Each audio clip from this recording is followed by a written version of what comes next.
বাংলাদেশের পররাষ্ট্রমন্ত্রী ডক্টর খলিলুর রহমানের সঙ্গে রুদ্ধদ্বার বৈঠক করেছেন ঢাকায় নিযুক্ত ভারতের হাই কমিশনার দীনেশ ত্রিবেদী। বৈঠকে ঠিক কি আলোচনা হয়েছে সে বিষয়ে আনুষ্ঠানিকভাবে দুপক্ষের কেউই জানায়নি, ফলে রহস্য ডালপালা মেলছে। ফরিদ ভাই যদি এই বিষয়ে একটু আলোচনা করেন যে এতদিন দীর্ঘদিন পরে হুট করে পররাষ্ট্র মন্ত্রীর সাথে বৈঠক করলেন, এরপরে আরো আছে একই সাথে স্বরাষ্ট্রমন্ত্রী, আমাদের প্রধানমন্ত্রী সবার সাথেই দীনেশ ত্রিবেদীর বৈঠক হয়ে গেল উপর্যুপ করে। হঠাৎ করে সবকিছুই যেন খুব দ্রুতই ঘটে যাচ্ছে। কি ঘটছে দেশে ফরিদ ভাই? ধন্যবাদ আপনাকে, সেই সাথে আমজনতার দর্শক এবং আমাদের অন্যতম আলোচক এবং উপস্থাপক রাশেদ হায়দার ভাই, সকলকে শুভেচ্ছা। আপনি যে কথাটা বলেছেন আপনার মনে থাকার কথা, আপনার চ্যানেলেও বলেছিলাম, অন্যান্য জায়গায় বলেছি যে এই বাংলাদেশ আওয়ামী লীগ এবং ভারতের সাথে আমেরিকার সম্পর্ক আবার গভীর হবে এবং তাদের পুনরায় তাদের সংযোগ আলোচনা সব আগের মতোই, বরং আগের চাইতে গভীর হবে, সম্পৃক্ততা বাড়বে। তখন অনেকে হাসাহাসি করেছিল। এগুলো কিন্তু তার সিমটম। দীনেশ ত্রিবেদী যখন তিনি বাই রোডে ঢাকায় আসলেন, সেটা কিন্তু একটা সাইন ছিল। এটা যাদের বোঝার, সমাজদার যারা আছেন তারা সবাই বুঝে গিয়েছিলেন। এমনকি শুধু আমরা না, আমাদের যারা বিজ্ঞ দর্শক রয়েছেন তারা বুঝেছিলেন ওটা কিন্তু একটা সাইন ছিল, ওটা একটা উদ্দেশ্য ছিল তার অনেক কিছু বোঝানোর জন্য, এবং সেটা আমরা দেখেছি। তিনি যখন রোডে আসলেন তখন আমরা বুঝলাম যে ভিন্নতা নিয়ে আসতেছেন। শুধু তাই না, দীনেশ ত্রিবেদী যখন বাংলাদেশে আসলেন তাকে সরাসরি মন্ত্রী পদমর্যাদা দেওয়া হলো, আরেকটা সাইন। এগুলো সিমটম। ঝড় আসার আগে আকাশে মেঘ বা সূর্যের আলো, বাতাস, এগুলো দেখলে বোঝা যায়। গ্রামের যারা গরিব কৃষক ছিল, দরিদ্র অশিক্ষিত, তারা কিন্তু একটু গরম হলেই বলতো, আমরা দেখতাম যে তখন তো রেডিওতে আসতো আবহাওয়ার খবর নিয়ে, আমরা দেখেছি আবহাওয়ার খবর রেডিওতে যা বলতো, টিভিতে যা বলতো তা অধিকাংশ ভুল হইতো, কিন্তু গ্রামের অশিক্ষিত কৃষকেরা যা বলতো তা সঠিক হইতো।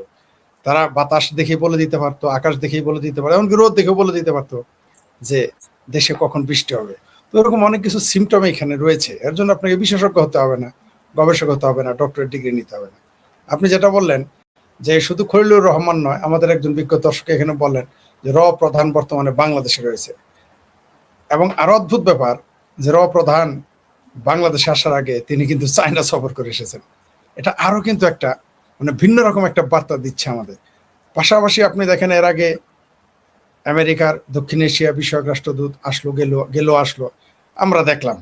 তো বাংলাদেশ নিয়ে এখন এই মুহূর্তে সবচেয়ে বেশি সমালোচনা হচ্ছে। এখানে যার যার অবস্থান, প্রত্যেক পরাশক্তি, প্রত্যেক দেশ যার যার স্বার্থ রক্ষার জন্য সদা তৎপর। তো আপনি যেটা বললেন যে এখানে আমরা যেহেতু রুদ্ধদ্বার বৈঠক, কোনো প্রেস কনফারেন্স হয়নি, আর প্রেস কনফারেন্স হলেই যে সবই সত্য বলবে তা তো নয়। আমার মনে হয় সেখানে বহুবিধ আলোচনা হয়েছে, তো তার বহুমাত্রিক আলোচনা হয়েছে, মাল্টিপারপাস বিষয় নিয়ে তারা, সাবজেক্ট নিয়ে তারা কথা বলেছে সেখানে, তাতেও সন্দেহ নেই। আপনি দেখেন যারা এখন বলতো দিল্লি না ঢাকা, দিল্লি না ঢাকা, আমার সে কাকারা এখন সবাই নীরব। দিল্লি না ঢাকা, আপনি দেখেন একদিকে ভারতে যাবে না বলেছে প্রধানমন্ত্রী নরেন্দ্র মোদীর আমন্ত্রণে, যাবে না বলেছে। অন্যদিকে তারা 2 লাখ ব্যারেল নাকি টন তেল চেয়েছে, ডিজেল জ্বালানি চেয়েছে। দিল্লি না ঢাকা বলতে বলতে এখন তারা দিল্লি ছাড়াই চলতে পারে না। এটা নতুন কিছু না। আবার দেখলাম যে জাহিদ পাড়া, যেটাকে আমি পেতি পাড়া নাম দিয়েছি, তারেক রহমানের যে একটা পাড়া নেশৌরি আছে, সে প্রথমে বলল যে যারা জননেত্রী শেখ হাসিনার বক্তব্য প্রচার করবে, এমনকি সেখানে লাইক দিবে, তাদের আইনের শেয়ার দিবে, তাদের আইনের আসবে। কত বড় গবেট হইলে একজন প্রতিমন্ত্রী বা একজন উপদেষ্টা এই কথা বলতে পারে। তারপর আমরা কি দেখলাম, এখন আবার সুর পাল্টে ফেলেছে, বললো সীমিত আকারে তার বক্তব্য প্রচার করা যেতে পারে। এই যে পরিবর্তন, আমার মনে হয় যে এগুলো আগামীর বাংলাদেশ কি হবে, কোন দিকে যাবে, তার একটা নির্দেশনা দিচ্ছে আমার মনে হয়। তবে এখানে শেষ না, আগামী ডিসেম্বর আসতে আসতে অনেক কিছু এই দেশে ঘটবে যা আমরা কল্পনাও করতে পারবো না। যেমন এই মুহূর্তে রয়েক প্রধান আসবে, আমরা কেউ কল্পনাই করি নাই। আসবেন তিনি, কিন্তু এই মুহূর্তে আসবেন আমরা বুঝতে পারি নাই। যেভাবে ভারতের সাথে বিএনপির সরকার এবং তার যে চেলা চামুন্ডা রয়েছে, তারা সারাদিনই স্লোগান দেয় যে দিল্লি না ঢাকা, দিল্লি না ঢাকা। কিন্তু আমরা দেখতে পেলাম যে দিল্লি ছাড়া তারা এক কদম চলতে পারে না। বাংলাদেশের ইন্ডিয়ান বাইকে বসে ইন্ডিয়ান ডিজেল নিয়ে দেখবেন যে ইন্ডিয়ার বিরুদ্ধে কথা বলতেছে, এবং এটা বাংলাদেশের পুরনো স্বভাব, এটা থাকতেই হবে। কারণ বাংলাদেশের মৌলবাদীদের যে 4টা চিহ্নের কথা হায়দার, আকবর খান রণ বলে গিয়েছিলেন, তার একটি হচ্ছে ভারত বিদ্বেষ। এখানে থাকতেই হবে, না থাকা ছাড়া কোনো উপায় নাই, এটা তাদের স্বভাব।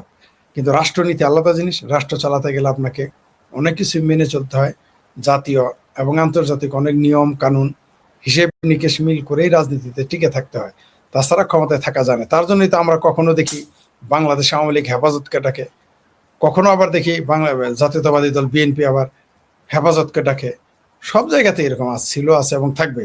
তবে আমার মনে হয় যে দ্রুততার বৈঠকের কথা বললেন, বাংলাদেশের রাজনীতির পরিবর্তনের পূর্বাভাস। সেটা কি হবে হয়তো আমরা অর্ধেক অনুমান করতে পারবো বা কিছু অনুমান করতে পারবো, কিন্তু অধিকাংশই আমরা ঘটে যাওয়ার আগ পর্যন্ত অনুমান করতে পারবো না। তার আগে আপনারা জানেন যে ফ্রড মাজার নামের যে একজন বদমাইশ আছে, বাম বদমাইশ, সাবেক বাম, সাবেক জাসদি, মানে কোন দল সে করে নাই তা জানি না, সব দলই, শুধু আওয়ামী লীগ ছাড়া সব দলই সে করেছে মোটামুটি, মাসাল্লাহ। তিনি আবার হাটে হাড়ি ভেঙে দিয়েছেন। আমরা পুরনো প্রবাদ একটা শুনেছি যে যখন কোনো জাহাজ ডুবতে থাকে তখন সেখান থেকে তেলাপোকারা নাকি, তেলাপোকা, ইন্দুর, বান্দর এগুলাকে পালায়। কিন্তু এবার আমরা দেখলাম ইন্দুর বান্দর না, সরাসরি ভাল্লুকই পালানো শুরু করেছে। মানে ফ্রড মাজার নিজেই এখন পারে না তো বলে ফেলে যে কোনো কিছুই আমি জানি না, সব কিছু জানে ইউনুস, আর জানে আমার ভাবির পোলারা। এখন দেখেন সামনে কি কি ঘটে, আমরা অপেক্ষায় থাকি, দেখি কি হয়। তবে বাংলাদেশের মানুষ ভেতরে ভেতরে প্রস্তুতি নিচ্ছে। ডিসেম্বর মাসকে ঘিরে বাংলাদেশের মানুষ ভেতরে ভেতরে প্রস্তুতি নিচ্ছে। আপনারা জানেন যে আমি প্রায় 7 থেকে 10 দিন আমি অনলাইনে সক্রিয় ছিলাম না, অনেকেরই ফোন রিসিভ করিনি, কিন্তু অনেকেই আমাকে ভয়েস মেসেজ পাঠিয়েছে বা মেসেজ লিখেছে, সেগুলো আমি শুয়ে শুয়ে দেখতাম। সেখানে আমি যা শুনলাম, যা দেখলাম, তাতে মনে হয় আওয়ামী লীগের জন্য পোয়া বড় হবে। কারণ এই দেশের মানুষ অস্থির হয়ে গেছে পরিবর্তনের জন্য। কারণ আপনি দেখেন যে অর্থনীতির কি অবস্থা। আপনি জানেন যে 10,000 লোকের চাকরি চলে গেছে এই গত 10 দিনে। মানে এটা অবিশ্বাস্য যে 10,000 মানুষের চাকরি চলে যাওয়া, নতুন চাকরি তো নাই, আবার 10,000 লোকের চাকরি চলে যায়, আরো হাস্যকর ব্যাপার। তবে একটা জিনিস আমি অপ্রাসঙ্গিক ভাবে বলি, আমি একটা ক্লিপ পাঠিয়েছে একজন আমাকে, দেখলাম যে ডাস্টবিন শফিক আছে, তাকে ওই ডাক্তার আব্দুল নূর তুষার যেভাবে ধোলাই করলো, মানে বেশ মজাই পেলাম আর কি। এরকম গজব বেজ্জতি, মানে আমি ওর জায়গায়, ডাস্টবিন শফিকের জায়গায় আমি হইলে গলায় দড়ি দিয়ে আত্মহত্যা করতাম। কিন্তু আর তো লাজ নাই, লজ্জা নাই। ওরা যখন বললো, এইভাবে বললো যে আমার পাশে বসা লোকটা জবের বন্যা বয়ে দিবে, সে আবার দাঁত কেলে আসে, বলে হ্যাঁ হ্যাঁ বলেছি। মানে এতই বেহায়া, এতই বেলজ্জা, মানে এরা দেখেন, মানে এদের অপমান করতেছে, এদের বোধটুকুও নাই যারা অপমানিত হচ্ছে।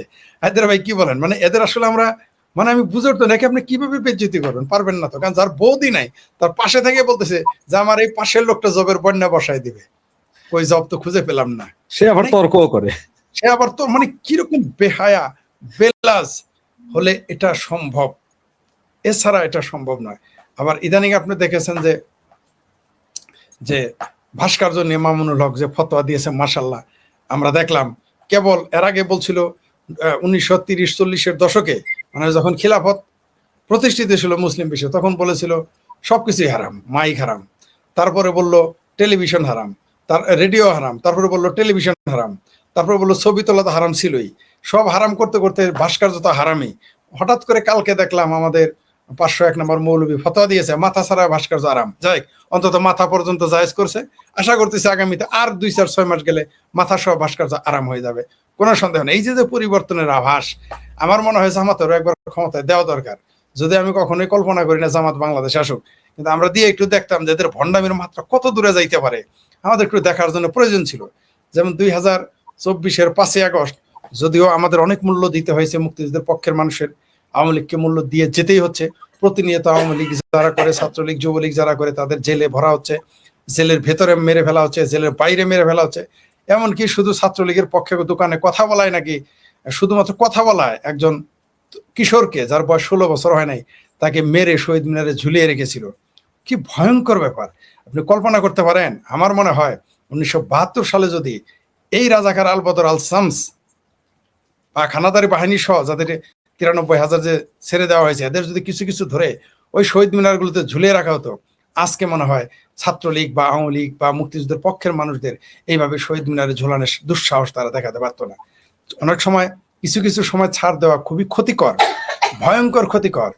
গোকরা সাপকে আপনি ঘরে রেখে, যে গোকরা সাপ আপনাকে কেটেছে সেই গোকরা সাপকে আপনি ছেড়ে দিলেন এমনি এমনিতে, সে আবার আপনাকে সবল দিবে, তার আন্ডা বাচ্চা হবে, মোটামুটি প্রত্যেক শীতকালে মোটামুটি ছায়ের মধ্যে ডিম দিবে, দিয়ে ঘরের ভিতরে আপনার ঘরে পালবে না, আপনার বাসার আশেপাশে ঢুকবে। সেগুলোর জন্য আজকে এই পরিস্থিতি সৃষ্টি হয়েছে, খুবই বেদনাদায়ক। আমি এমনি মানসিকভাবে খুব পর্যদুস্ত, শারীরিকভাবেও। কিন্তু এই বিশেষ করে এই দৃশ্যটা এমন নয় যে এটা শুধুমাত্র ছাত্রলীগের বলে আমি তার পক্ষ নিলাম, তা নয়। কোনো মানুষকে এভাবে মেরে ঝুলিয়ে রেখে সবচেয়ে বেদনাদায়ক হচ্ছে যে বাংলাদেশের পুলিশ প্রশাসন সার্টিফিকেট দিয়েছে এটা নাকি আত্মহত্যা। মানে কারো আর কোনো খায় দেয় কাম নাই, শহীদ মিনারে গিয়ে ঝুলতে যাব, আর কোনো জায়গা পাইল না। তো মুক্তিযুদ্ধের যারা বিরোধী, ভাষা আন্দোলনের বিরোধী, তাদের সাথে তো শহীদ মিনারের একটা বিরোধিতা আছেই, ছিল, আছে এবং অদূর ভবিষ্যতেও থাকবে। তাই তারা এই মুক্তিযুদ্ধের পক্ষের মানুষগুলোকে, সেটা ছাত্রলীগ করুক, ছাত্রদল করুক, বা মুক্তিযুদ্ধের পক্ষে যারা ছাত্রলীগ, যুবলীগ যাই করুক, যে কোনো, এমনকি আপনি দেখবেন বিএনপির ভিতরে যারা মুক্তিযুদ্ধের পক্ষের, তারাও কিন্তু শান্তিতে নাই। তাদের কিন্তু সবগুলোকে সাইড করে দেওয়া হয়েছে, সবগুলো। আপনি বিএনপিকে তো, বিএনপির ভিতরে 5% 10% হলেও তো মুক্তিযুদ্ধের পক্ষে আছে, দেখবেন তাদের কোনো সক্রিয়তা নাই। তার সর্বশেষ প্রমাণ ব্যারিস্টার রুমিন ফারানা। সে কিন্তু সারাদিনই বঙ্গবন্ধুকে গালি দিত, সংসদে বসে শেখ হাসিনাকে গালি দিত। শুধু একটু মুক্তিযুদ্ধের পক্ষে কথা বলার কারণেই তাকে দেখেন দল তাকে তালাক দিয়ে দিয়েছে। উনিও মোটামুটি বিএনপিকে বাইন, ব্যারিস্টার রুমিন ফারানাও বিএনপিকে বাইন তালাক দিয়ে মৌলবীদের হারিয়ে, আমার সবচেয়ে ভালো লেগেছে রুমিন ফারানা রাজনৈতিক দর্শনের সাথে আমার দ্বিমত রয়েছে, কোনো সন্দেহ নেই এবং থাকবে।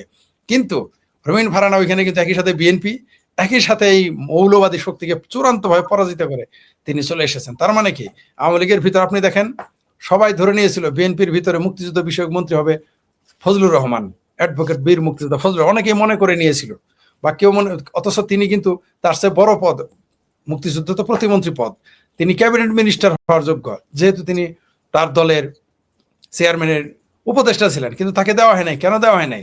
সারাদিন বঙ্গবন্ধুর অবশ্য সমালোচনা করে না, আওয়ামী লীগ শেখ হাসিনাকে সারাদিন গালি দেয়, তারপরেও কিন্তু তাকে কোনো মন্ত্রিত্ব দেওয়া হয় নাই এবং দিবেও না। কারণ কি? কারণ হলো যে বিএনপির ভিতরে যারা মুক্তিযুদ্ধের পক্ষে, তাদেরকে তারা বরদাস্ত করতে পারে না।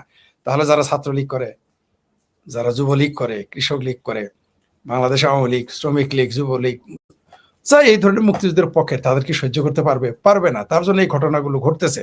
তবে আপনাকে বলে দেই, রক্ত কখনো বৃথা যায় না, যায়নি, যাবেও না। এই যে আপনি রুদ্ধতার বৈঠকের কথা বললেন, আমার ধারণা সেখানে ওই ডিসেম্বরকে কেন্দ্র করে কথা হচ্ছে এবং হতে থাকবে। আমরা জানি না যে সর্বশেষ কি ঘটবে, তবে আমরা বুঝতে পারি যে একটা পরিবর্তন হচ্ছে এবং পরিবর্তন হওয়া উচিত। বাংলাদেশের সাধারণ মানুষ, আমি বললাম তো, এই 10 দিনে আমার কাছে যে সমস্ত ভয়েস, আমার এই কি বলে, ফিল আপ হয়ে গেছে, হ্যাং হয়ে গেছে, মানে এত মানুষ ভয়েস মেসেজ পাঠিয়েছে। কারণ আমার ডাক্তার নিষেধ করেছে, ফোনও রিসিভ করতে না করছে। মানে সোজা কথা, আপনারও ফোন আমি ধরি নেই, জানেন, রাশেদ ভাইয়ের ফোন ধরি নাই, আপনার ফোন ধরি নাই। আপনারা হয়তো ভাবছেন যে, জানি আপনারা রাগ করেন, আপনারা বুঝতে পারছেন যে সামথিং ইজ রং, কিন্তু যারা আমাকে কাছে থেকে জানে না, তারা হয়তো ভুল বুঝেছে, তাদের সাথে তারা বলছে ফোন কেন রিসিভ করে না। আমাকে ফোন ধরাই নিষেধ আমার। মানে এই যে কথা বলতেছি, শরীর গরম হয়ে যাচ্ছে। আজকেও আমি বাদ দিতে চেয়েছিলাম, যে কিন্তু পরে দেখি না, শরীরে আমাকে ঘুমের ট্যাবলেট খেয়ে ঘুমাতে হয়েছে, তারপরে এই যে কথা বলতেছি। যাই হোক, সেটা অন্য প্রসঙ্গ। এখন ইভেনকে সাইফুল বাতন টিটোর লাইভ আমাকে ক্যান্সেল করতে হয়েছে, আমার নিজের লাইভ ক্যান্সেল করতে হয়েছে। আমি আপনাকে বলি, রুদ্ধতার বৈঠকের ভিতরে সবচেয়ে বেশি প্রসঙ্গ যেটা নিয়ে দুষ্ট লোকেরা বলতেছে, আলোচনা হয়েছে, বাংলাদেশে মৌলবাদ ও জঙ্গিবাদের বিরুদ্ধে ইউনূস সরকার যা পারেনি। ইউনূস সরকারকে 13টি নাকি 19টি সেক্টরে স্পট দিয়েছিল, যারা সেখানে জঙ্গিবাদ, মৌলবাদ চর্চা করে, সন্ত্রাসী ট্রেনিং নেয়। সেই বিষয়গুলো নিয়েই তারেক রহমানের সাথে কথা হয়েছে এবং এগুলো তাকে বাস্তবায়ন করতেই হবে। উনি ওই যে 10 ট্রাক মামলায় মনে করেছিল যে ওটা ছাড় পেয়ে গিয়েছিলাম, এইবার তা পাবে না। ভারত, আমি বলেছি তো, ভারত তার কৌশল, ভারত সুকৌশলে আগায়, ভারত ধীরে ধীরে আগায়। এটা তার জন্য এটা এটা একদিকে প্রবলেম, অন্যদিকে এটার আবার একটা মজা আছে। কারণ আপনি যখন একটু সময় নেবেন, অর্থাৎ আপনি জানেন যে শেখ ফরিদ আপনার সাথে প্রতারণা করবে, তো আপনি শেখ ফরিদকে একটু সুযোগ দিলেন, দেখি শেখ ফরিদ কি করে। এটা দেখার জন্য অনেক সময় মানুষের সামনে প্রকাশ করার একটা সুযোগ দেওয়া উচিত। সম্ভবত ভারত এই কাজগুলো করতে। আর ভারতের হাতে জ্বালানি অস্ত্র, খাদ্য রপ্তানি, শিল্পের কাঁচামাল, এই 3টা অস্ত্র ভারতের সাথে। আপনি আপনি এই 1 থেকে 1.5 কোটি যে অনুপ্রবেশকারী ভারতে রয়েছে, এটাকে না হয় আপনার স্বীকার করলেন, সীমান্তে পাহারা দিবেন। অবশ্য বার্মাতে পাহারা দিবেন না, বার্মা থেকে যত আসে আসুক, কোনো সমস্যা নেই। প্রয়োজনে পাসপোর্ট সহ দিবেন, প্রয়োজনে এদের কাছে মা বোন, এই দেশের বিএনপি জামাত হেফাজত রোহিঙ্গাদের কাছে মা বোন বিয়ে দিবে বা তাদেরটা বিয়ে, কোনো সমস্যা নেই। কিন্তু বাংলাদেশের যারা ভারতে ঢুকে পড়ে আছে তাদের ঢুকতে দিবে না, না দিলেও। কিন্তু তেল, ডিজেল, এই জ্বালানি, কাঁচামাল এবং খাদ্য, এইগুলো যদি রপ্তানি বন্ধ করে দেয় ভারতে, যেটা মনে আছে আপনার, যে কারণে আপনার চ্যানেলই ব্যান হয়ে গেছিল, যেটা আমি বলেছিলাম যে ভারতের আসল অস্ত্র হচ্ছে ফুড চ্যানেল বন্ধ করে দেওয়া। এটা যদি বন্ধ করে দেয়, তাহলে তারেক রহমান কেন, কোন রহমানের পক্ষে বাংলাদেশ পরিচালনা করার সময় ভাবির পোলারা যতই চেঁচামেচি ঘেঁচাঘেঁচি ফেঁচামেচি করুক, কোনো কাজ হবে না আমার ভাবির পোলা। কোথায় এখন ইলিয়াস, কোথায় সেই পাকি, নিজে যে বলে যে তার রক্তের পজিটিভ, পি পজিটিভ, কোথায় এখন সেই কি ইন্ডিয়া বয়কটে আন্দোলনের জনক, কি কি পিনাকি ভট্ট, সে ওই যে আমাদের রাশেদ ভাইয়ের প্রতিবেশী, সে প্যানিক ভট্ট এখন কোথায়? কোথায় এখন আমার ভাবির ছেলে? কোথায় এখন এই হাদি মাদি গাদির যারা চেলা চামুন্ডু? কোথায় এখন ওই ভিপি নুরা? কোথায় এখন? তো সে মন্ত্রী, এখন বলুক না ইন্ডিয়া বয়কট। কোথায় এখন আমতারেক, গালফুল আমতারেক? কেন তারা ইন্ডিয়া বয়কট আন্দোলন করে না এখন? এখন কেন ইন্ডিয়ার কাছে জ্বালানি চায় 2 লাখ টন? কেন? ভারত ছাড়া এক কদম এই দেশের মানুষ চলতে পারবে না। আমি বলেছি তো, আমি বারবার বলেছি যে আপনি আমেরিকার সাথে পাঙ্গা নিলে অন্তত 3 বেলার জায়গায় 2 বেলা খায় বাঁচবেন। ইভেন মিডল ইস্টের সাথে পাঙ্গা নিলে 3 বেলার জায়গায় 1 বেলা খায় বাঁচবেন। কিন্তু ভারতের সাথে পাঙ্গা নিলে না খেয়ে মারা যাবেন, কোনোদিনই টিকতে পারবেন না। যতই কিছু বুদ্ধিজীবী, কিছু সিংকুবাম, কিছু ফাত্রা বুদ্ধিজীবী সাংবাদিকেরা বয়ানবাজি করে যে চাইনার সাথে করিডোর হয়ে গেলে আমাদের আর সমস্যা নাই, চায়না থেকে খাদ্য আনবেন? চায়না নিজেই তো, চায়নাতে আপনি কি রপ্তানি করবেন? চায়না দিয়ে আপনার চলবে? চায়না থেকে চাল আনবেন? চায়না থেকে ডাল আনবেন? আনেন, দেখি আমরা তো। চায়না দিয়েই যদি, চায়নার করিডোর দিয়ে যদি একটা দেশ চলতো, তাহলে পাকিস্তান ভিখারিস্তানে পরিণত হলো কেন? পাকিস্তানের সাথে পৃথিবীতে সবচেয়ে ভালো সম্পর্ক যে রাষ্ট্রের সাথে চায়নার, সেটা হচ্ছে পাকিস্তান। তো আমরা দেখলাম চায়নার সাথে যার গাইঠা প্রীতি হয়, সে ভিখারিস্তানে পরিণত হয়, ইতিহাস বলে। আমরা দেখেছি আমেরিকার সাথে যার গাইঠা প্রীতি হয়, সেই দেশটা ধ্বংস হয়ে যায়, আমরা দেখেছি। তো বরং ভারতের সাথে যারা থাকে, এই তালেবানেরা, এই আফগানিরা, যাদের সারা পৃথিবী তাদের স্বীকৃতি দেয় না, এমনকি সরাসরি ভারতের স্বীকৃতি দেয় নাই, ভারতের সাপোর্টে তাদের খেলাধুলা, খাদ্য, রাজনীতি সব ঠিক আছে। বরং ভারতের সাথে থাকলে দেখা যায়, এটা জাতীয় স্বার্থের প্রশ্ন বলতেছি, অস্তিত্বের প্রশ্নে। যারা মনে করে যে বাংলাদেশ পারমাণবিক বোমা বানাইলে আর কোনো সমস্যা নাই, তাহলে পাকিস্তানের তো 170টা পারমাণবিক বোমা আছে, ভিখারিস্তানে পরিণত হইল কেন? কারণ তার সাথে ভারতের সম্পর্ক নেই। আজকে যদি ভারতের সাথে বাণিজ্য সম্পর্ক থাকতো, পাকিস্তান ভিখারিস্তান হইতো না। ভারত কিন্তু এখানে গেম খেলে দিয়েছে। যেই দিন বাংলাদেশ এরকম করবে, পাকিস্তান তাও টিকে আছে, আমি আবারও বলি, পাকিস্তান তাও টিকে আছে কোন রকম। কিন্তু যেই দিন ভারত বাংলাদেশকে তালাক দিবে, যেই দিন ভারত বলবে বাংলাদেশ বয়কট, সেই দিন কিন্তু এই বাংলাদেশে কোনো তারেক রহমান, কোনো শফিকুর রহমান, কোনো ভাবির পোলারা, ফরিদ ভাই সহযোগিতার কথাটা এখানে উঠে আসছে। নিরাপত্তা সহযোগিতা মানে কি? চীন থেকে দূরে থাকো, আমেরিকা থেকে দূরে থাকো, জঙ্গিবাদ থেকে দূরে থাকো, মাদ্রাসা থেকে দূরে থাকো, এটাই বুঝাইছে। এটার আমার ভাষায় বললাম আর কি, কূটনৈতিক ভাষায় তো এগুলো বলে না। আমি এখন যে ভাষায় কথা বললাম, এটা আমাকে যখন আপনি কোনো দায়িত্বে দিবেন, আপনি যখন কোনো পদে বসাবেন, আমি তো এই ভাষায় বলতে পারবো না। ডিপ্লোমেসি, এই দেশের মানুষের ডিপ্লোমেসি, শব্দগুলো চয়ন করা এদের জন্য কঠিন। আপনি দেখেন না আজকে সুম্মা শফিক কি বলছে, যে চুষতে আরাম লাগে, মানে দেখেন তার শব্দ চয়ন, মানে তাদের ভাষাটা দেখেন, চাকরির ক্ষেত্রে বলছে, মানে তারা শব্দ চয়ন করতে জানে না। তো এরা তো শব্দগত ত্রুটি বিচ্যুতি থেকে দূরে থাকবে। এই যে প্রতিরক্ষা, নিরাপত্তা মানে কি? রাষ্ট্রের নিরাপত্তা। রাষ্ট্রের নিরাপত্তা মানে কি? বাংলাদেশ তো সামরিকভাবে ভারতের জন্য হুমকি নয়, কারণ এই বাংলাদেশ সেনাবাহিনী বার্মার সাথেই পারে না। বাংলাদেশ সেনাবাহিনী বার্মার তথাকথিত আরাকান আর্মি দেখলে কাপড় চোপড় নষ্ট হয়ে যায়। বাংলাদেশের এত মর্দে মুমিন সহ, বিজিবি সহ, আর্মি সহ, আমার ভাবির পোলারা, বিএনপি জামাত সকলের হলকম শুকে যায়। তারা এসে বাংলাদেশের সেনাবাহিনী ওদের পোশাক পরে, ওদের অস্ত্র নিয়ে বাংলাদেশে গান গায়, নাচে, এবং জেলে শত শত জেলে ধরে নিয়ে যায়, এবং মুক্তিপণ দেয় বাংলাদেশ সরকার ছাড়াই আনে। সেটা ইউনিট সরকার হোক আর তারেক ভাইয়ার সরকার হোক, কিন্তু ওইখানে কিন্তু খাটে না। তাহলে সামরিক ভাবে তো ভারতের সাথে আপনি পারবেন না। ভারতের সাথে বয়ানবাজিতে পারবেন, কারণ ভারত আপনার সাথে বয়ানবাজিতে যাবে না। কারণ হাতি কখনো শিয়ালের সাথে, ওই শব্দটা নিলাম না, এত নিচে নামাইলাম না, হাতি কখনো শিয়ালের হুক্কা হুয়া দেখে তার সাথে তর্কে যাবে না, সেজন্য ভারত যায় না। তা আপনি ওই সুযোগটা পেয়ে গেছেন। মানে বাংলাদেশের এই ভাবির পোলারা, বিএনপি, জামাত, হেফাজত, চামড়া নাই পীর, তারপরে কিছু হাঁপানি রোগী, রিক্সাওয়ালা মিক্সাওয়ালা, এরা মনে করছে যে কিছুই তো বলে না। বারবার আমি আপনাদের বলি যে ভারতের মতো একটা নিরীহ প্রতিবেশী রাষ্ট্র থাকার কারণে আমাদের রাষ্ট্রটা এখন ঠিক আছে। ভারত যদি বার্মার মতো হইতো, আমাদের এই দেশ কয়েক ভাগে ভাগ হয়ে যেত বহু আগেই। তো এখানে কি আলোচনা হয়েছে? সামরিক, যেহেতু সেনাবাহিনী পারবে না, নৌবাহিনী পারবে না, সর্বোচ্চ 1 ঘন্টা টিকবে, সর্বোচ্চ 1 ঘন্টা, 2 ঘন্টা, 3 ঘন্টা, না 72 ঘন্টা টিকবে। কিন্তু মূল সমস্যা কোথায়? মূল সমস্যা হচ্ছে পাকিস্তানের আইএসআই ঘাঁটি যাতে বাংলাদেশে না হয়, তুরস্কের ঘাঁটি যাতে বাংলাদেশে না হয়, জঙ্গিবাদীদের ঘাঁটি যাতে বাংলাদেশে না হয়। ভারতের জন্য বাংলাদেশ যদি কোনো কারণে জঙ্গিবাদী রাষ্ট্রে পরিণত হয়ে যায় পাকিস্তানের মতো, তাহলে ভারতের জন্য ভয়াবহ বিপজ্জনক হয়ে দাঁড়াবে। কারণ ফ্যানাটিসিজম, ধর্মান্ধতা এবং জঙ্গিবাদ, এটার যে কোনো সামরিক বাহিনীকে আপনি হটাইতে পারবেন, জঙ্গিবাদকে আপনি হটাইতে পারবেন না, যেটা বাংলাদেশে অলরেডি 30 বছর 35 বছর যাবৎ পরিকল্পিতভাবে করে ফেলা হচ্ছে। আমি আওয়ামী লীগ ক্ষমতায় থাকে মানে 4-5 বছর আগে লিখেছি যে সোভিয়েত ইউনিয়নের মতো শক্তিশালী রাষ্ট্রকে ভাঙার পেছনে মুসলিম মৌলবাদীদেরকে, জঙ্গিদেরকে নিয়ে ব্যবহার করেছে। সেটা আফগানিস্তান থেকে শুরু হয়েছে, সোভিয়েত ইউনিয়ন ভেঙে গেছে। ভারতের জন্য সবচেয়ে বড় হুমকি বাংলাদেশের যারা মুক্তিযুদ্ধ বিরোধী শক্তি এবং মৌলবাদী জঙ্গিবাদী শক্তি, এটা ভারতের জন্য হুমকি, ভয়ঙ্কর হুমকি। বাংলাদেশ নেই যে জননীতি শেখ হাসিনাকে উচ্ছেদ করেছে কি শুধু তার দুর্নীতির কারণে, তার ভুলের কারণে? কোনো সন্দেহ নাই তার রাজনৈতিক একটা দল 17 বছর ক্ষমতায় থাকলে ভুল ভ্রান্তি থাকবে, ত্রুটি বিচ্ছুতি থাকবেই। এই 4 মাসে আমার তারেক ভাইয়ার সরকার 4000 ভুল করছে। তো 17 বছর ছিল, তাদেরকে 17টি ভুল নাই, 117টিও থাকতেই পারে। কিন্তু এটার সাথে এটার পার্থক্যটা কি? অনেক পার্থক্য রয়েছে। আপনি দেখেন এইখানে জঙ্গিবাদকে, বাংলাদেশে মৌলবাদকে উস্কে দেওয়া হচ্ছে কেন? কোনো না কোনো দেশ, কয়েকটা দেশ বা একটি দেশ বা কোনো না কোনো দেশ বা কোনো না কোনো শক্তি গোষ্ঠী, তারা বাংলাদেশে ইসলামী জঙ্গিবাদকে আস্কারা দিচ্ছে কেন? বাংলাদেশটা বলির পাড়ে, ভারতের বিরুদ্ধে ব্যবহার করবে। শেখ হাসিনাকে উচ্ছেদ করছে এই বাংলাদেশে ভারত বিরোধী শক্তিকে প্রতিষ্ঠিত করার জন্য। এইখানে তো শেখ হাসিনাকে তার দুর্নীতির জন্য উচ্ছেদ করে নাই, এটা তো একটা ল্যাম এক্সকিউজ। সামনে এটা দেখাইতেছেন, এটা সামনে দেখানো হয়েছে, কিন্তু পর্দার আড়ালে কি করেছে? পর্দার আড়ালে হচ্ছে শেখ হাসিনা যদি এখানে থাকে তাহলে ভারত বিরোধী শক্তিগুলো এখানে প্রতিষ্ঠিত হবে না, এটাই চূড়ান্ত সত্য। সেই কারণেই শেখ হাসিনা সরকারকে উচ্ছেদ ঘটানো হয়েছে, এবং এটাকে এখন এক একজন মনের মাধ্যমে সে এক একজনের মতো বলতেই পারে। আর কোন শক্তি ব্যবহার করা হয়েছে? সর্বোচ্চ শক্তি, 2টা শক্তি।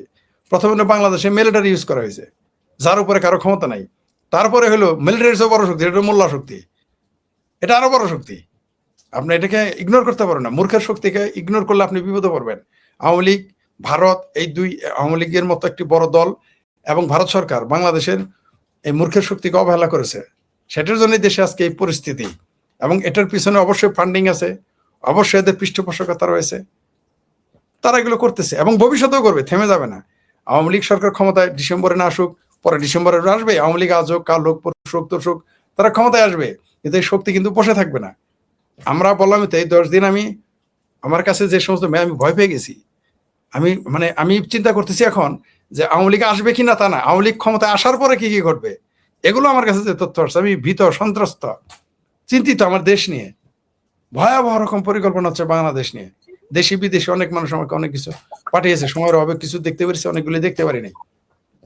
আপনাকে বলি, এই শেখ হাসিনার সরকার উচ্ছেদের পিছনে শুধুমাত্র যে রাজনৈতিক কারণ তা না, এটা জিও পলিটিক্স এখানে রয়েছে। কারণ এখানে সবাই ব্যবসা করতো, এখানে রাশিয়া ব্যবসা করেছে, চায়না ব্যবসা করেছে, আপনার ইতালি ব্যবসা করেছে, আপনার আপনার আমেরিকাও কিছু ব্যবসা করেছে। কে ছিল না? জাপান এখানে সরাসরি ছিল। জাপান থাকলে তো আমেরিকার আপত্তি থাকার কথা না, তার বন্ধু রাষ্ট্র। কোনো আমার খেত তাড়িয়ে দিল কেউ, কিন্তু রাশেদ বাইরে নিল, আমি তো হ্যাপি থাকবো, আমি তো রাশেদ ভাই আছে, আমাদের দুইজনকে সরাই দিল, আপনাকে রাখলো, আমরা তো ভাববো আপনি আছেন। তা তো ঘটে নাই। এইখানে আমাদের বন্দর নিয়ে, যে বন্দর নিয়ে এত টানাটানি কেন, জলসীমা নিয়ে এত টানাটানি কেন? কারণ এই বাংলাদেশকে ঘিরে, কমপক্ষে এই আগামী 10 বছরে বাংলাদেশকে ঘিরেই পৃথিবীর অনেক দেশে যুদ্ধ পরিচালনা হবে। সেই কারণে শেখ হাসিনা সেখান থেকে হটানো হয়েছে। বরং আমি চিন্তা করতেছি আওয়ামী লীগ ক্ষমতায় আসলেও এই দেশ স্থিতিশীল হবে কিনা আমার যথেষ্ট সন্দেহ আছে। ধন্যবাদ। জি ফরিদ ভাই, আপনাকেও ধন্যবাদ। আমি রাশেদ হায়দার ভাইয়ের কাছে আসি। যে রাশেদ হায়দার ভাই, যে কথাটা ফরিদ ভাই আসলে অনেক ডিটেইল একটা আলোচনা করে ফেলেছেন, কারণ বেশ কদিন অনুপস্থিত ছিলেন, সে কারণে অনুপস্থিত আলোচনাটাও করে ফেলেছেন। যাক, আমরা একদম নগদ কথাটা বলি খুব সংক্ষেপে, যদি আপনি বিষয়টা আনেন। সেটা হলো ডক্টর খলিলুর রহমানের সাথে যে রুদ্ধদ্বার বৈঠকটা হলো এই সময়, এরপরেই তিনি বৈঠক করলেন আমাদের স্বরাষ্ট্রমন্ত্রীর সাথে, তারপরে বৈঠক করলেন আমাদের প্রধানমন্ত্রীর সাথে। এখানে একটা সিরিয়াল আছে, একটার পর একটা ঘটনা কিন্তু ঘটেই গেছে। হঠাৎ করে এত এত দ্রুত ঘটনাগুলো ঘটছে কেন? রাশেদ হায়দার ভাই সংক্ষেপে যদি আলোচনা করেন। ধন্যবাদ মাসুদ ভাই, ধন্যবাদ দর্শক শ্রোতামণ্ডলী যারা আমাদের দেখছেন। আসলে আজকে ফরিদ ভাইয়ের কথাই আমাদের সকলের শোনা উচিত, কারণ উনি ব্যাপক মিস করছে, পাবলিকও মিস করছে, আমরাও মিস করছি, ওনার কথাই শোনা উচিত। মাসুদ ভাই, ইয়েটা শুরু হয়েছে আপনার খলিলকে দিয়া, শেষ হয়েছে তারেক জিয়াকে দিয়া। এইদিকে আবার ভারতের 4 জন বিশেষায়িত লোকও বাংলাদেশে আছে, তার মধ্যে একজন রয়ের প্রধান, যেখানে আগে তো ফরিদ সাহেব রয়ের প্রধান, সব বিষয়টা নিয়ে এটা আপনারা কিছু বলার নাই, এটা তো আপনারা কেন, আমাদের পাবলিকও বুঝে যে কি হয়। আর রুদ্ধদ্বার বারবার আপনারা বলতেছেন, আপনি যখন বিয়া শাদী করেন, কাবিন নামা পাবলিকের সামনে, খানা দানা পাবলিকের সামনে, বরযাত্রী আপনার পাবলিকের সামনে নেন, যৌতুক কত নিছেন বা কি কত হয়েছে এটা কি আর আপনি কন? সুতরাং এখন রুদ্ধদ্বার করবেন তো কি এখন, কারণ রুদ্ধদ্বার না করলে এখন খলিলের চেহারা বাইরে আসে যা দেখলাম, আমার তো মনে হয় থাবর সোয়ারও দিয়ে দিছে কিনা, এটা ওপেন হলে তো দেখা যাইতেন আপনারা, এই জন্য ভাই রুদ্ধদ্বার হয়েছে আমি বুঝি। আর আজকের যত কিছু তাতে আমি কিন্তু একটা লোকের পক্ষে আজকে, সেটা হচ্ছে যে হাদির ভাই মাসুদের পক্ষে আজকে। সে আজকে বিশাল একটা বিবৃতি দিছে যে আমার ভাইকে হত্যাকারী যেই সে রয়ের প্রধান বাংলাদেশকে, তাকে গ্রেপ্তার করা হোক। এবং খলিল্লা কইতেছে যে শেখ হাসিনাকে প্রত্যাবর্তন করতে হবে, মানে শেখ হাসিনা এমনি আইতে পারবে না, ওকে বন্দী হিসেবে। এখন আমারও দাবি আজকে এদের সবার সাথে যে রয়ের এই প্রধান সহ বাকি যে 4 জন আছে এদের বন্দী করো, আর্মি ক্যাম্পে নিয়ে যায়, টর্চার করো, বলে এখন বন্দি বিনিময় হবে। একদিকে শেখ হাসিনা আসবে, একদিকে যে হিন্দি ছবিতে দেখেন না, এদিক থেকে যায় ওদিক থেকে আসে, এইভাবে কইরা যদি করে তাহলে আজকে আমি তারেক ভাইয়াকে সেলুট দিব, এর কোনো বিকল্প নাই। আমি মনে করি আজকে আমি তারেক ভাইয়ার পক্ষে, হাদির ভাইয়ের পক্ষে, এদের পক্ষে যে এদের গ্রেপ্তার করো। ওই বঙ্গু মৌলানারা কোথায়? প্রতিদিন ঢাকা না দিল্লি তালিবান সব ছিঁড়ে ফেলাইতেছে। রয়ের প্রধান আজকে বাংলাদেশে কই বাইতুল মোকাররমে একটা মিছিল হয় না কেন? আজকে কেন আপনার 200-400 গাড়ি ঘোড়া পোড়ায় না ওনারা? কই গেছে? এরপরও কি বুঝেন না আসলে খেলাটা কি চলছে, কোন লেভেলে খেলা চলতেছে? ওই যে ফরিদ ভাই কইছে না, সব করবো কিন্তু খাইতে হইলে ভারতরে লাগবে, এইটাই হচ্ছে মূল কাহিনী। এখন ভারত যে কি চাল দিছে, তাদের রয়ের প্রধান এখানে চলে আসছে, সবাই লাইন ধরে দাঁড়াই গেছে যে স্যার আপনার সাথে দেখা করতে চাই। কারণটা কি? পাবলিক কইতেছে এনএসআই ডিজিএফআই দাওয়াত দিছে। আমার তো মনে হচ্ছে তারেক জিয়া নিজেই দাওয়াত দিছে যে স্যার আপনারা আসেন, আমাদের কোন কেমনে সেনাবাহিনীর থেকে মৌলবাদী দৌড়ামু, কিভাবে মৌলবাদীদের যে ট্রেনিং সেন্টার বা আমেরিকার তৈরি সেফ সেন্টার গুলোতে আমরা আক্রমণ চালামো, এটা আপনারা বলেন। কারণ এখন দেখেন না, ওই যে আরেকটা ইন্দুর একটা লাফালাফি শুরু করছে, এটার নাম জানি কি ভুলে গেছি, ওই যে দাঁড়িয়ালা যেটা লিভ টুগেদার করে আর কি ফরিদা ম্যাডামের সাথে, হে বেটাও কয় এখন সব আমেরিকান সেফ হাউস।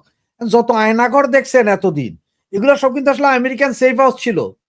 এই আমার বাসার মতন এত বড় বড় এক একটা রুম, এই রুমের ভিতরে নতুন নতুন দেওয়াল করছে 6টা, কইরা কয় যে এগুলো সব আয়নাঘর ছিল, কিন্তু এগুলোই ছিল আসলে সেফ হাউস।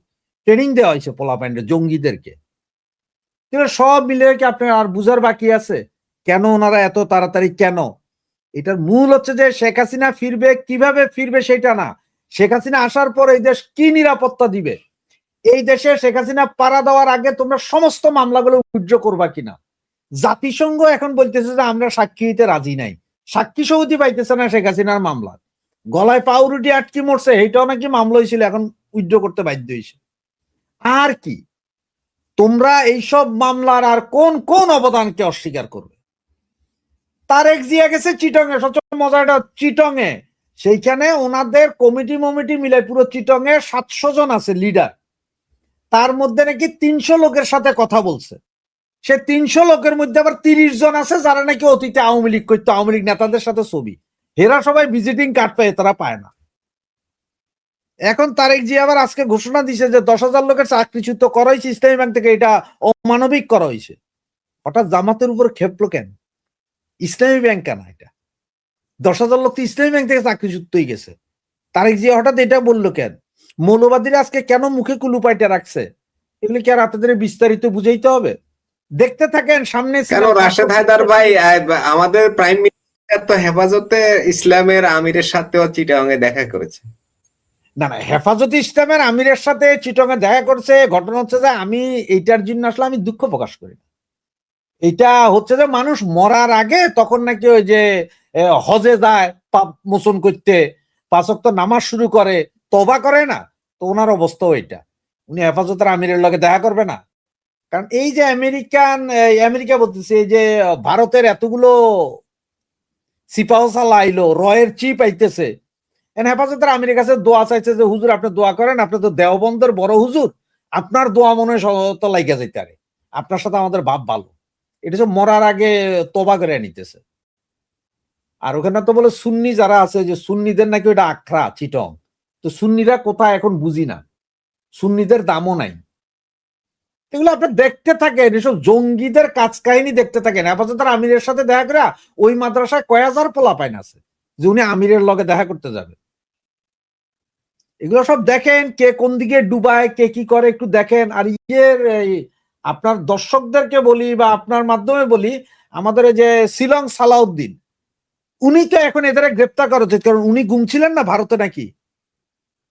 আমি শুধু একটা কথাই বলবো যে রয়ের চিফকে এক্ষুনি অ্যারেস্ট করা হোক, সেনা ক্যাম্পে নিয়ে যাওয়া ব্যাপক ধোলাই করা হোক, কারণ সমস্ত গুম তো উনি করছিলেন। ওই সাহসটা যদি দেখায় আর কি এই বঙ্গু মোমেনরা, এটা দেখানো মনে হয় ভালো। আমি জানি না আপনার কি মতামত, বা আমার ফরিদ ভাই কি মতামত দেয়, সেটা দেখার আমার আশা রইল। যদি ফরিদ ভাই বলে সব বৈঠক হয়েছে, শেখ হাসিনা আসলে নিরাপত্তার কি হবে সেই বিষয়, এবং বৈঠক হয়েছে শেখ হাসিনা আসার আগেই সমস্ত মামলাগুলো তুলতে হবে। ওইসব চায় না, কি বলে আপনার যে বিনিময় না, শেখ হাসিনা স্বদেশ প্রত্যাবর্তন করবে, এবং ভারতের দাবি যেই বিমানে নিয়ে গেছো ওই রকম বিমান পাঠাবা, সসম্মানে ওনাকে আনবা। এইটাই ছিল ভারতের কথা, যে সসম্মানে আনবা। আর এই যে পোংটামি বন্ধ করো, আমেরিকার আমরা এক, সবাই এক, পাইক্যাদের দৌড়াও, এটাই হচ্ছে মূল কাহিনী। এখন আমি ফরিদ ভাইকে জানতে চাই যে ফরিদ ভাই ওই রয়ের চিফকে অ্যারেস্ট করা হবে কিনা। জি, রাশেদ হায়দার ভাই জি আলাপ করবে। আমি একটু ফরিদ ভাইয়ের কাছে আবারও আসি। এই আলোচনাটা দুজনেরই দরকার আছে, যেহেতু রাশেদ হায়দার ভাই আলোচনাটা তুলেছেন, এটাকে আরেকটু ইলাস্ট্রেট করা দরকার আছে। না তুললে অবশ্য আলোচনা অন্যদিকে আমি নিয়ে যাইতাম, কিন্তু এখন এই আলোচনাটা দরকার। বিভিন্ন সূত্রে জানা যাচ্ছে, যেটা ওই সূত্রগুলোর তথ্য রাশেদ হায়দার ভাইয়ের কাছে ছিল বা আছে বিধায় তিনি কথাগুলো তুলেছেন। তো আমরাও বিভিন্ন সূত্র থেকে কিছু তথ্য পাই, জানা যায়। সেটা হচ্ছে ডিসেম্বরে শেখ হাসিনার দেশে ফেরার পর তার নিরাপত্তা বিষয়ে আলোচনা হচ্ছে, যা মিডিয়ার সামনে গোপন রাখা হচ্ছে, যেটা রাশেদ হায়দার ভাইয়ের আলোচনায় কিন্তু ইঙ্গিত আছে। আরো অনেকেই এ নিয়ে আলোচনা করেছেন। সার্জিও গোরের সফরের পর দ্রুতই কি পট পরিবর্তন হচ্ছে, কানেক্টিভিটি আছে? শেখ ফরিদ ভাই, আপনার কি মনে হয় বিষয়টার গোড়াটা কি ওখানে? আর না হলে বিদ্যুৎ গতিতে ঘটনাগুলো ঘটে চলেছে একের পর এক। আমি শুরুতেই বলেছিলাম যে ভারত এবং বাংলাদেশ আওয়ামী লীগের সাথে সম্পর্ক ভালো হবে, পুনরায় তাদের সম্পর্ক পুনঃস্থাপন হবে। তো আপনি যেটা বললেন আমেরিকার রাষ্ট্রদূত এবং দক্ষিণ এশিয়া বিষয়ক সে দায়িত্বপ্রাপ্ত, তিনি আসার পরে আপনি ঠিকই বলেছেন যে বিদ্যুৎ গতিতেই, বিজলির গতিতেই চলছে এবং চলতে থাকবে। আর রাশেদ ভাই যেটা বললেন যে নিরাপত্তার ব্যাপার, শুনেন, খুঁটির জোরে পাঠা কোদে।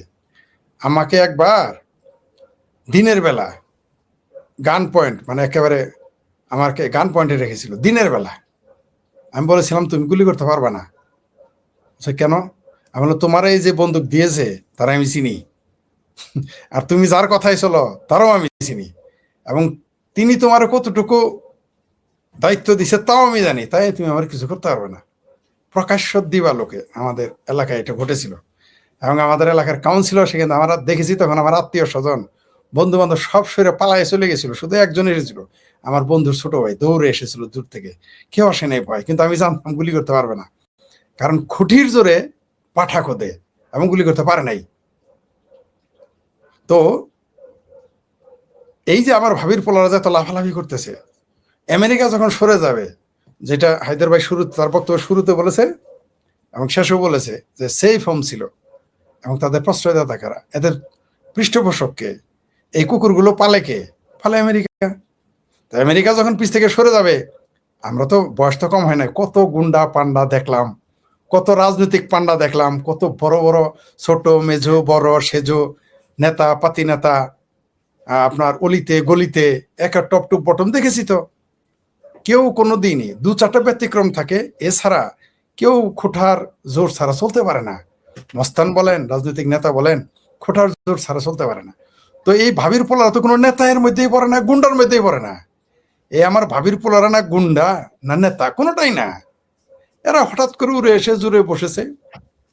এদের ভায়োলেন্স করার একটা লাইসেন্স দেওয়া হয়েছিল, সে ভায়োলেন্স সৃষ্টি করে সেনাবাহিনীর পৃষ্ঠপোষকতায় আমেরিকার প্রযোজনা এরা এগুলো করেছে। তো যখন প্রযোজক সাহেব থাকবে না, তখন পরিচালকও থাকবে না। যখন প্রযোজক পরিচালক নাই, তো ওই নট নটি মানে অভিনেতা অভিনেত্রী কাউকে আপনি খুঁজে পাবেন না। একটা যাত্রা মনে করেন যে আনারকলি যাত্রা মঞ্চস্থ হচ্ছে একটা মঞ্চে, সেখানে একজন প্রডিউসার আছে, সেখানে একজন পরিচালক আছে, প্রমোটর আছে, সেইখানে আয়োজক আছে। তো যদি প্রডিউসারই না থাকে, পরে তো একটাও থাকে না। তো প্রডিউসার যখন বলে দেবে তোমরা সরে যাও, যেহেতু আন্দোলনের সময় তাদের জন্য সেফ হোম ছিল, তো এখনো তাদের আরো সেফ হোম না, এবার সেফ ল্যান্ডে নিয়ে চলে যাবে। যারা তাদের গোলামি করেছে, হয়তো বলতে পারে যে শেখ হাসিনা ঢুকবে, কিন্তু জুলাই সন্ত্রাসীদের যারা মাস্টার মাইন্ড, তাদেরকে সেফ হোমে যেতে দিতে হবে। আওয়ামী লীগ হয়তো মেনে নিতে পারে গোপনে, ঠিক আছে তোমরা চলে যাও, কিন্তু আমি আসার আগে চলে যেতে হবে, এই সুযোগ নিতে পারে। এছাড়া আর ভাবির পোলাদের কিছু করার নাই। কারণ আমেরিকা যখন চলে যাবে, তখন আপনি ওয়াকার সাহেবকে খুঁজে পাবেন না। আমেরিকা যখন এদের থেকে পিছু টান দিবে, তখন তারেক রহমান এদের পৃষ্ঠপোষকতা দেবে না। আর বাংলাদেশ আওয়ামী লীগ তো ছোট দল নয়। বাংলাদেশ আওয়ামী লীগ যত চাপাবাজি যে যাই বলুক না কেন, বাংলাদেশ আওয়ামী লীগ সবচেয়ে বড় দলের একটি এশিয়া মহাদেশের। ছাত্রলীগ আরো বড় ছাত্র সংগঠন। তো ভাবির পোলা তো এদের প্রতিদ্বন্দ্বী নয়। এদের প্রতিদ্বন্দ্বী কে? সেনাবাহিনী। এদের প্রতিদ্বন্দ্বী কে? বিএনপি। ইভেন জামাতও এদের সামনে কোলাবে না। ছাত্রলীগ যুবলীগ যখন তাদের পারফরমেন্স দেখাবে রাস্তায় ময়দানে, তখন একমাত্র সেনাবাহিনী আর বিএনপি ছাড়া তাদের সামনে টিকতে পারবে না।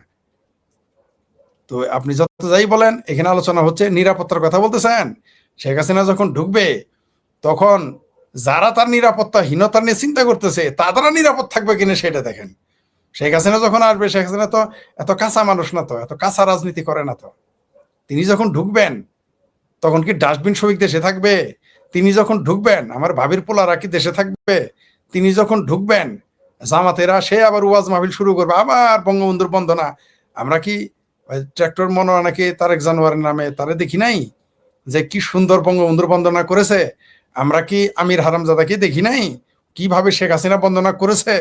সে কি বলে নাই যে তার বাপ দাদা 14 গোষ্ঠী আওয়ামী লীগ করতো? আবার সেই তারা ওয়াজ মাহফিলের সুরটা পাল্টে ফেলবে, আর কিছুই না। কারণ খুঁটির জোরে পাঠাবো দে, ওই ইসলামী ব্যাংকের টাকা যতদিন আছে ততদিনে ফালাফালি করবে।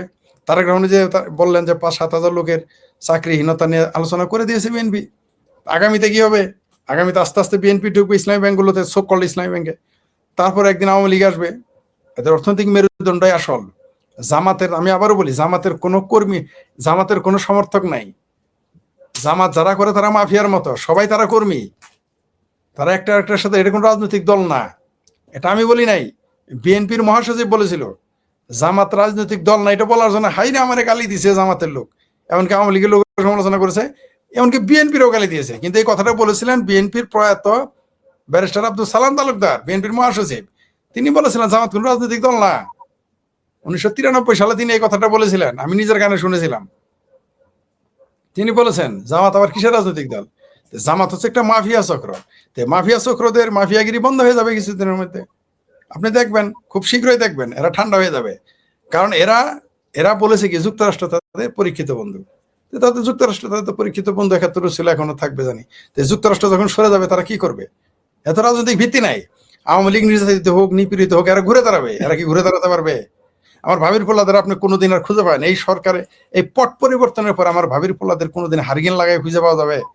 পাওয়া যাবে না, আপনি পাবেন না। আর যারা ওই যে নিরাপত্তার ব্যাপারটা, বাংলাদেশ সেনাবাহিনী এই ঝুঁকি নিবে না। শেখ হাসিনার কোনো দুর্ঘটনা ঘটুক, এটা বাংলাদেশ সেনাবাহিনী ঝুঁকি নিবে না, দায় নিতে হবে। রইল বাকি মৌলবাদী শক্তি, তুরস্ক এবং পাকিস্তান মিলে একটা ঘটনা ঘটাইতে চাইবে, কিন্তু শেখ হাসিনা যেদিন ঢুকবে এই মৌলবাদী শক্তি ঠান্ডা হয়ে যাবে, একেবারেই ঠান্ডা হয়ে যাবে। কারণ আওয়ামী লীগের তৃণমূলের নেতারা, কর্মীরা এখন বুঝে ফেলেছে তাদের শত্রু কে।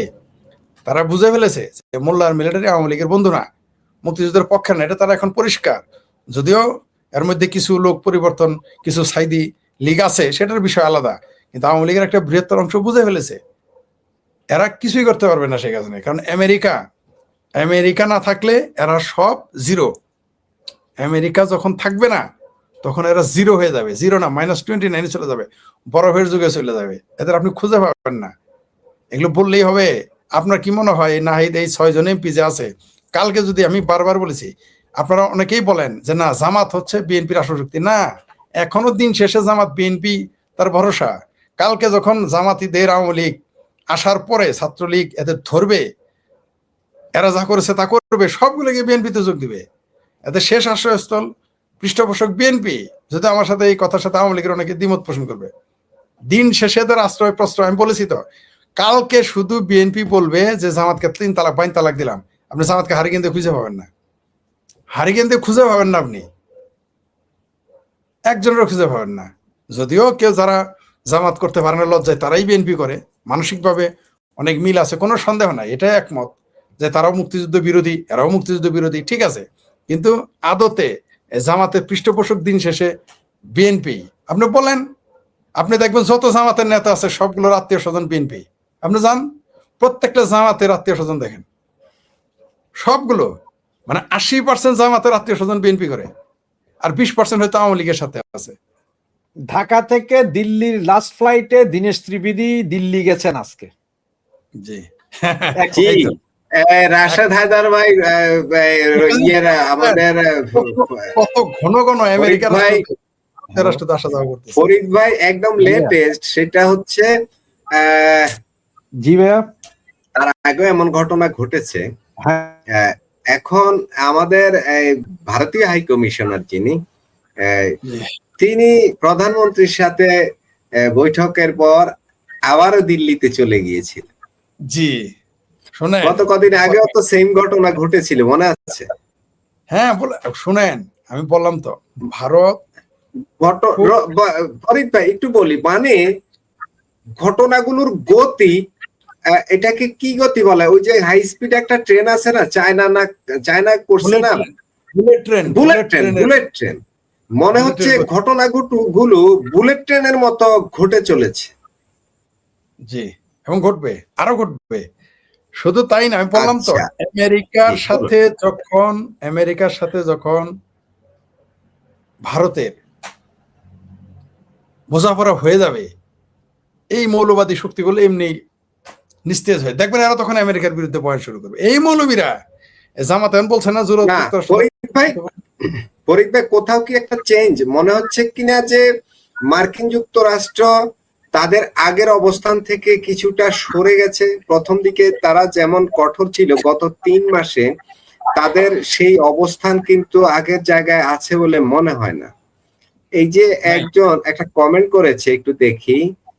ভারত বারবার যখন সম্পর্ক এগিয়ে নিতে চায়, তাতে সরকার মনে করে ভারতকে দুর্বল মনে করে, এই বলতে চাচ্ছেন আর কি। মানে আমাদের মিডিয়া এই খবরগুলো এমন ভাবে প্রচার করতেছে, মনে হচ্ছে যে ভারতের হাই কমিশনার কিংবা ভারতের ওই যে কি রয়ের প্রধান পরাগ জৈন, এরা আসতেছে বাংলাদেশের সরকারের পা ধরার জন্য, যে ভাই তোরা ছাড়া আমাদের আর কোনো রক্ষা নাই, তোদের পায়ে ধরি, তোরা আর আমাদেরকে বিপদে ফেলাইস না ভাই, তোদের পায়ে ধরি। অনেকটা এইরকম আমাদের মিডিয়ার হেডলাইন গুলো আপনি দেখেন, হেডলাইন আপনি দেখলেই বুঝবেন যে মনে হচ্ছে যে ওরা আসছে আমাদের পা ধরতে। এই দেশের মিডিয়ার ভাবখানা এরকমই। শুনেন, লিল্লাখোর মৌলবী আর রাজনীতির যারা বুঝে না তারা তো এগুলো বলবেই, কিন্তু কোথায় কি হচ্ছে ওটা তো আমরা বুঝতেছি, কোথাকার পানি কোথায় যাচ্ছে তাও আমরা জানতেছি, দেখতেছি। এরা জি এখন যখন এরা এখন পাকিস্তানের আসিফ মনিরকে যখন হোয়াইট হাউসের ডাইকে নিয়ে চা খাওয়ায়, তখন তো পাকিস্তানের হায় হায় মুই কি হনু রে, কিন্তু এরা যে কামলা খাটাবে এটা তো আর জানে না। তো এরা তো এটা বুঝে না কোন ফাঁদে ফেলতেছে, এই বোধ শক্তি তো তাদের নাই, এদের কূটনৈতিক জ্ঞান তো তাদের নাই, তাই তারা এরকম মনে করে।